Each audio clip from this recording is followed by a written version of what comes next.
It's a vicious wind that blows today, so it seems like a good day for a story.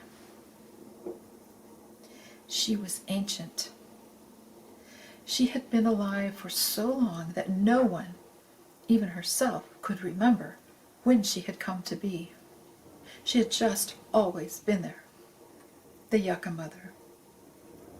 Times were different then. The landscape was different. It was full of forests and green growing plants and creatures, and her job was growing huge fern-like leaves with big pods and fruits to feed the creatures. And she loved that part, because the more they came to eat, the more she regrew and thrived. She was the queen of cloud and rain and mist. But the weather started to change. The rain stopped. Things started to die around her, and cactus began to grow where there used to be trees, and the ground itself around her became so solid that her root could no longer reach any water. She was dying. Along came Raven. Ravens don't care what they eat. They don't care about anyone's plight. They're just busy being ravens. So along came Raven, and with his hooked beak, he poked it deep into her core to pluck her last seed pod, her last baby. And just as he reached in, he heard crying. Not just crying, but sobbing. Horrible, sad death throes. And he pulled back and looked at the Yucca Mother. And in his gronky, I really don't care kind of a raven voice, he said, "You look terrible. What's wrong with you?" "I'm dying," she said. "I've been alive for so long, I've never thought about dying before. But now I am. And it's not for me that I'm sad. I used to feed so many creatures. And now they'll have nothing to eat. And other creatures used to eat them, and now they'll have nothing to eat. The circle is broken."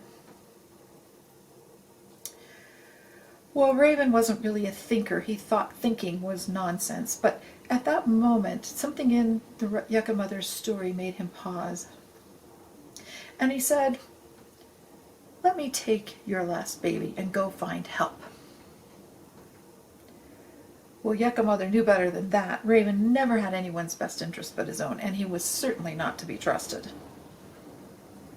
But she was shriveled and brown and curling, and she had no energy to say differently. At last she said, "You might as well have the last living bit of me as anyone else, I guess. Take it." Raven took his hooked beak into her core and gently tugged on that last seed pod. It didn't take much, and it came right away. And just the second that the baby left the mother, a spire wind flew up into the white-hot sky with gravel and dirt and tumbleweeds, and she was gone. Well, he promised his help, so he took gently that seed pod up, up, up, up to the sun. Now, he'd done this once before, but he did it carelessly and recklessly because he wasn't thinking, and he got completely singed and turned black. But this time he had a baby. So he went slower and more cautiously and carefully, and as he approached sun, he told the story of the Yucca Mother, of how she'd tried to feed all those creatures and she was fine, and that actually her death was partially his fault. But they weren't going to blame him. Was it possible he could help them?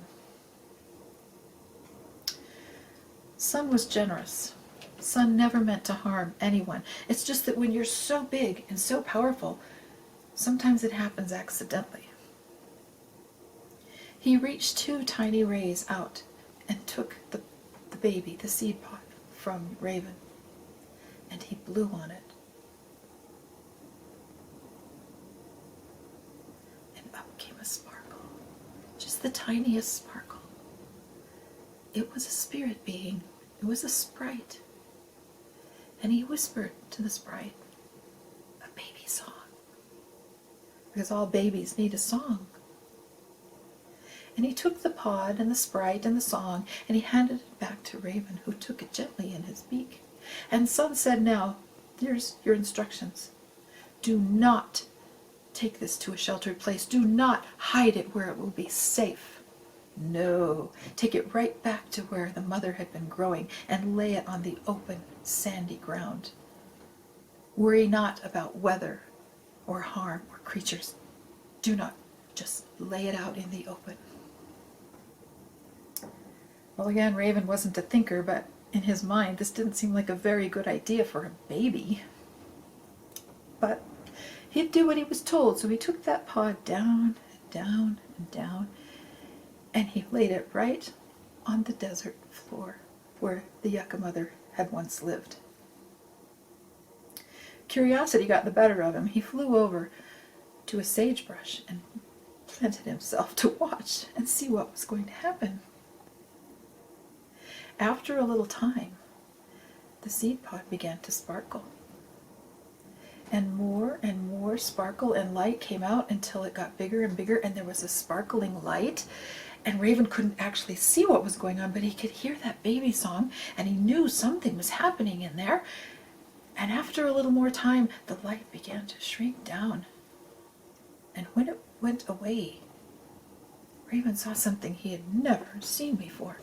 It was nothing like the yucca mother. It was not green and fern-like and big and growing and lush. No. It was green, but a different kind of green, and it was spiky like needles raying out like the sun. Pokey and unfriendly looking. Raven came in the spring to see what was going to happen, and sure enough, up from those spikes came one spike that became dressed in beautiful white flowers. Later in the summer, those flowers turned into green pods. And later in the fall, those pods shriveled up brown, and in the beginning of winter, they burst open. Sun had given this yucca baby a whole different group of treasures. One was it stayed green year-round. It didn't need rain. Even in the worst drought, the yucca would stay green and growing and survive. And also it could survive winter and winds and snow and horrendous weather conditions. And no one ate it because it was way too dangerous and spiky. But those beautiful white flowers, they had their own insect. They didn't even need other insects to pollinate. They had yucca moths. And when humans came along, they discovered that if they dug that deep root up and crushed it, it made fabulous soap. And the long needlies could be cut off. They were so tough, they could be cut off and pounded and shredded and woven into ropes and baskets and sandals. It was such a useful plant. And when those seed pods burst open, there was not one baby, but hundreds of seeds that went out into the world. And now we see yucca everywhere. They live from the mountains to the prairies and out into the deserts. They survive all kinds of hardships. They are so amazing.